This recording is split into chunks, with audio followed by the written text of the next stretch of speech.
Hello everyone, welcome to our channel English वाला। मैं राकेश कुमार स्वागत करता हूं हमारे यूट्यूब चैनल पर। ध्यान दीजिएगा, आज की क्लास में हम लोग एक प्रेपोजिशन नाम का टॉपिक पढ़ने वाले हैं, बहुत इंपॉर्टेंट है।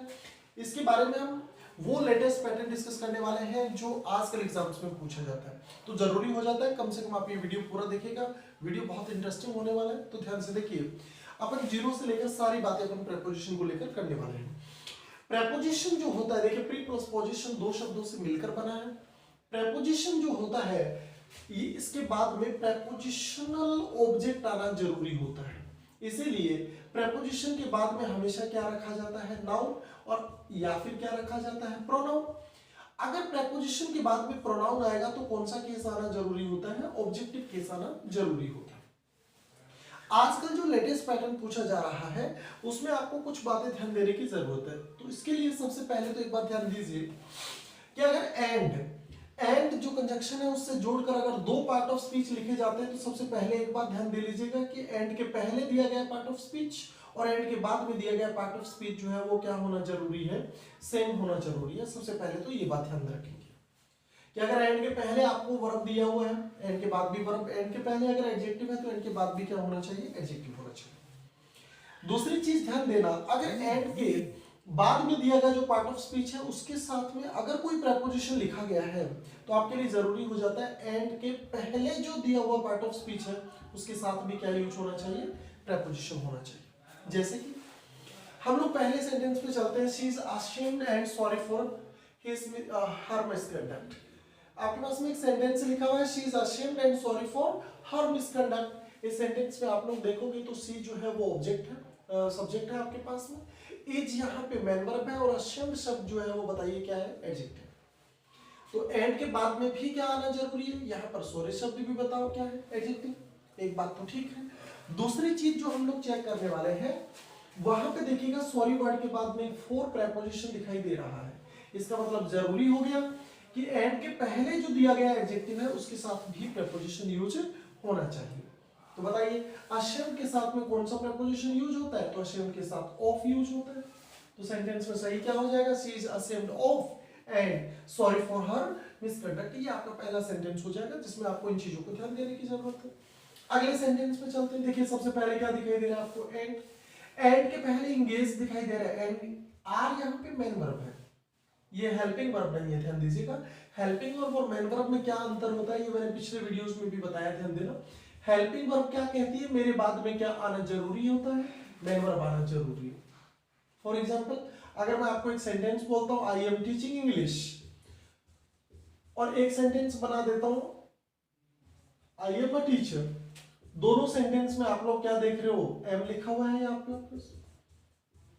पहले सेंटेंस में देखोगे तो टीचिंग मेन वर्ब है, और अगर टीचिंग मेन वर्ब है यहाँ पे तो एम बताओ क्या हो जाएगा, हेल्पिंग वर्ब। लेकिन दूसरे वाले सेंटेंस में ए आर्टिकल है, टीचर नाउन है, तो एम हेल्पिंग वर्ब नहीं है, बताइए क्या हो जाएगा, मेन वर्ब हो जाएगा।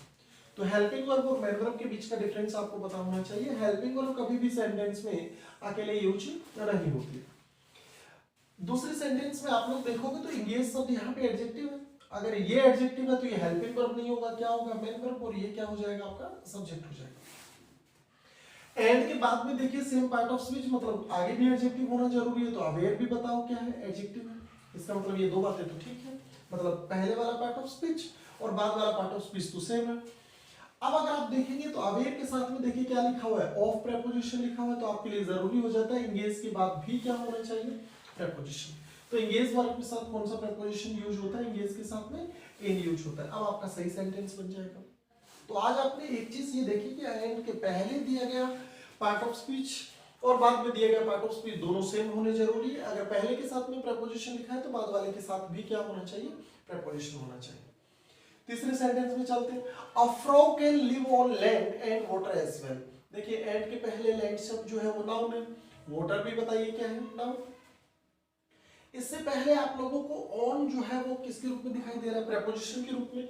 तो फिर लैंड से पहले जो है वो प्रेपोजिशन है, यहाँ पे इंगेज के बाद में नाउन था, प्रेपोजिशन था। देखिए प्रेपोजिशन जो होता है वो नाउन से पहले यूज होता है, तो इसके लिए तो नाउन जो है वो कौन था, आर वर्ब था। लैंड से पहले अगर आपको प्रेपोजिशन दिखाई दे रहा है तो जरूरी हो जाता है कि वाटर के पहले भी क्या लगना चाहिए, प्रेपोजिशन। फ्रॉग की बात करें तो जमीन के अगर ऊपर रहता है तो पानी के बताइए कहाँ रहता है, अंदर रहता है, बोलो क्या हो जाएगा, इन हो जाएगा। आगे चलते हैं अपन नेक्स्ट सेंटेंस की अगर हम बात करते हैं, she is looking and laughing at us. तो सबसे पहले देखिएगा एंड, लुकिंग यहाँ पे मैन वर्ब है, यहाँ पे लाफिंग मैन वर्ब है। तो देखिए दोनों वर्ब्स का फॉर्म ऑफ द वर्ब भी सेम होना चाहिए। अगर एंड से जोड़कर दो मैन वर्ब लिखी गई है तो दोनों का फॉर्म ऑफ द वर्ब तो सेम है, लेकिन यहां पर देखोगे कि लुकिंग लाफिंग वर्ड के साथ में क्या दिया हुआ है, एट दिया हुआ है। लेकिन ध्यान दीजिएगा लुक और लाफ जो दो वर्ब होती है दोनों के साथ में एक ही प्रेपोजिशन यूज होता है, कौन से वाला, एट। इसीलिए आप लोग अगर दोनों पार्ट ऑफ स्पीच के साथ में अगर सेम प्रेपोजिशन यूज हो रहा है तो फिर उसको दो बार लिखने की जरूरत नहीं है। लेकिन अगर अलग अलग प्रेपोजिशन है, जैसे यहाँ पे हम लोगों ने देखा तो इस के साथ इन आता है, अवेयर के साथ ऑफ आता है, यहाँ पे दोनों के साथ सेम प्रेपोजिशन यूज होता है तो आपको दो बार लिखने की जरूरत नहीं है। ये वाला सेंटेंस बोलो क्या हो जाएगा, सही हो जाएगा। आगे चलते हैं, अगला पार्ट और इंटरेस्टिंग है। यहाँ से आपने एक बात समझ ली कि एंड के पहले वाला और एंड के बाद वाला पार्ट ऑफ स्पीच क्या होना चाहिए, सेम। अब आगे चलते हैं, she went to home after the party was over और she went to his home after the party was over। अब यहाँ से आप लोग कुछ बेसिक बातें पढ़ते हैं उनको देखिएगा। होम शब्द जो होता है, होम, ये शब्द एडवर्ब भी होता है और नाउन भी होता है। ध्यान दीजिएगा, होम शब्द एडवर्ब भी होता है और नाउन भी होता है। आपको पता है कि प्रेपोजिशन लगाने के लिए बाद में नाउन आना जरूरी है, तो होम अगर नाउन के रूप में यूज हो रहा है तब तो आप प्रेपोजिशन टू का इस्तेमाल कर सकते हो, लेकिन होम अगर एडवर्ब है तो यहाँ पे प्रेपोजिशन का यूज नहीं होगा, क्योंकि प्रेपोजिशन के बाद में क्या आना जरूरी होता है, नाउन या प्रोनाउन आना जरूरी है। अब आप कहेंगे कि इस बात का पता कैसे चलेगा, तो इसकी पहचान देखिएगा।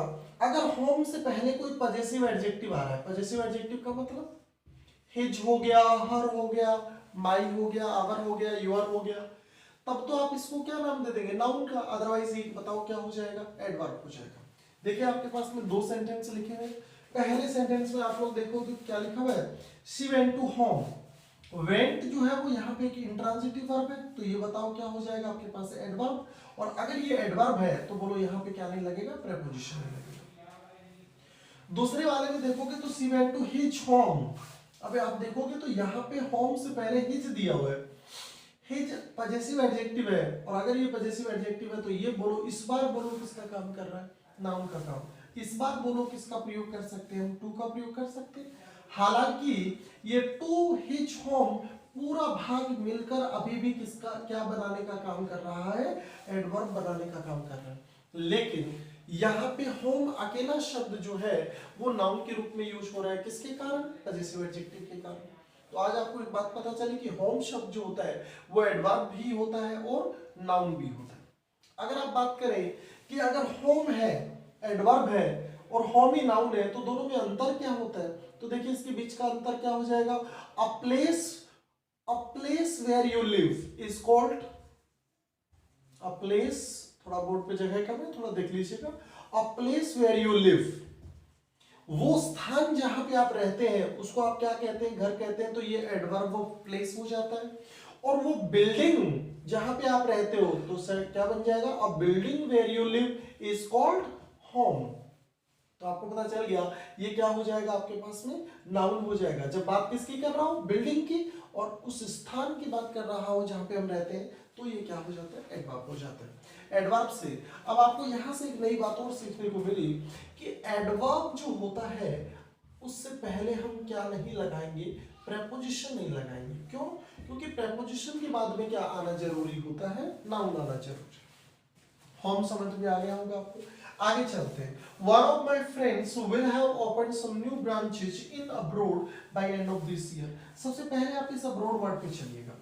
abroad का मतलब विदेश होता है। बताइए abroad नाम का कोई स्थान है क्या, abroad नाम का कोई स्थान नहीं होता है। जैसे कि स्थान जो होता है उसको तो आप व्यक्ति वस्तु स्थान को क्या बोलते हैं, अपन नाउन बोलते हैं, लेकिन स्थान के स्थान पे, प्लेस ऑफ प्लेस, स्थान के स्थान पे यूज होने वाला शब्द जो होता है उसको अपन क्या मानते हैं, एडवर्ब मानते हैं। अगर अमेरिका की बात होती तो वो नाउन होता, अब्रोड की बात कर रहे हैं तो विदेश, विदेश कोई देश नहीं है, इसका मतलब विदेश किसी देश के नाम के स्थान पे यूज कर रहे हैं, तो इसका मतलब ये प्लेस ऑफ एडवर्ब है, और एडवर्ब है तो बोलो क्या नहीं लगाएंगे अपन, प्रेपोजिशन नहीं लगाएंगे। तो दूसरी बात आज आपने क्या सीखी कि अगर आपके पास में कोई एडवर्ब दे रखा है तो आप प्रेपोजिशन नहीं लगाएंगे। आगे चलते। Mister Sohan has no house to live, I have no pen to write, और no airline is safe to travel. आप लोग देखेंगे आगे बता रहे हैं इसी को लेकर, यहां से मिटा दे रहे हैं थोड़ा सा। देखिए तीनों सेंटेंस के अंदर आप लोगों को कुछ कॉमन बातें नजर आ रही होंगी। तीनों सेंटेंस के अंदर हमने two plus first form sentence के लास्ट में लिखा है, देख रहे हो। टू प्लस में एडवर्ब का फर्स्ट फॉर्म मतलब इन्फिनेटिव हो गया। अब देखिए इसको याद रखने के दो सिंपल तरीके हैं, और रटने की बजाय बेहतर है आप चीजों को समझिए, क्योंकि देखिए हिंदी में कहावत है रटंती विद्या घटंती जाए, रटी हुई विद्या हमेशा घट जाती है, इसलिए जरूरी हो जाता है कि आप चीजों को समझकर पढ़ें।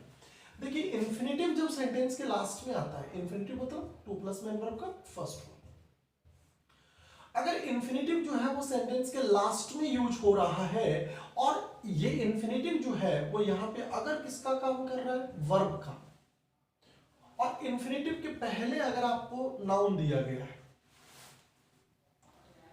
इन्फिनेटिव के पहले अगर आपको क्या दे रखा है, नाउन दे रखा है, तो ऐसे केस में इस इन्फिनेटिव के बाद में क्या आना जरूरी होता है, प्रेपोजिशन। और ये प्रेपोजिशन कैसा होगा ये डिसाइड करने का काम कौन करेगा, ये नाउन करेगा। चलिए चेक करते हैं। Mister Sohan has no house to live, तो आप लोग क्या देख रहे हो, यहाँ पे हाउस नाउन दिखाई दे रहा है, ये इन्फिनेटिव सेंटेंस के लास्ट में आ रहा है जो कि वर्ब के रूप में यूज हो रहा है, इसका मतलब यहाँ पे प्रेपोजिशन आएगा। प्रेपोजिशन किसके अकॉर्डिंग यूज होने वाला है, नाउन, जो कि आपके पास में क्या है, हाउस। तो हाउस के लिए, हाउस के अगर रहने की बात करें तो बोलो कहां पे रहते हैं, अंदर रहते हैं, तो प्रेपोजिशन क्या लग जाएगा, इन। पूरा सेंटेंस बन जाएगा mister Sohan has no house to live in. आगे बात करते हैं। I have no pen to write, आप लोगों को इन्फिनेटिव दिखाई दे रहा है, इन्फिनेटिव से पहले नाउन, अगर ये नाउन है तो ये बोलो क्या हो जाएगा, वर्ब हो जाएगा। और जब भी इन्फिनेटिव लास्ट में यूज हो जाए, वर्ब के रूप में यूज हो, और इस वर्ब का नाउन अगर सेंटेंस में पहले दिया गया हो, तो ऐसे केस में इस इन्फिनेटिव के बाद में प्रेपोजिशन यूज होना जरूरी है, और ये प्रेपोजिशन किसके अकॉर्डिंग यूज होगा, नाउन के अकॉर्डिंग। अगर मैं लिखने की बात करता हूं तो लिखने का काम तो मैं कर रहा हूं, लेकिन किसके माध्यम से कर रहा हूं, पेन के माध्यम से। जब भी कोई काम किसी उपकरण या औजार के माध्यम से किया जाता है तो ऐसे केस में प्रेपोजिशन कौन सा लगाते हैं, विद लगाते हैं। यहाँ पे देखोगे तो ट्रेवल जो है वो इन्फिनेटिव है, वर्ब है, लेकिन यहाँ पे इस बार नाउन नहीं दे रखा, ये तो एडजेक्टिव है। नाउन कहाँ पे दे रखा है, पहले दे रखा है, कोई फर्क नहीं पड़ेगा। प्रेपोजिशन के बाद में नाउन लिख, इन्फिनेटिव के बाद में क्या लिखने वाले हो आप लोग, प्रेपोजिशन लिखोगे। और एयरलाइन की हम यात्रा क्या करते हैं, द्वारा करते हैं, तो बोलो क्या हो जाएगा, बाई हो जाएगा। आप चाहो तो इन सारी चीजों को जो है एक बार के लिए आप लोग स्क्रीनशॉट ले सकते हो, चीजें बेहतर समझ में आए। देखिए अभी हमने प्रेपोजिशन की कुछ बेसिक चीजों के बारे में बात की। अगर आप पूरा वीडियो देखना चाहते हैं तो हमारे चैनल को सब्सक्राइब कीजिए, कमेंट सेक्शन में लिखिएगा पूरा वीडियो अगर आप देखना चाहते हैं तो, और वहां पे हम फिर पूरा डिटेल्ड वीडियो बनाते हैं, चीजें बहुत इंटरेस्टिंग है। आज के लिए बस इतना ही, और चैनल को लाइक शेयर और सब्सक्राइब जरूर करें। धन्यवाद।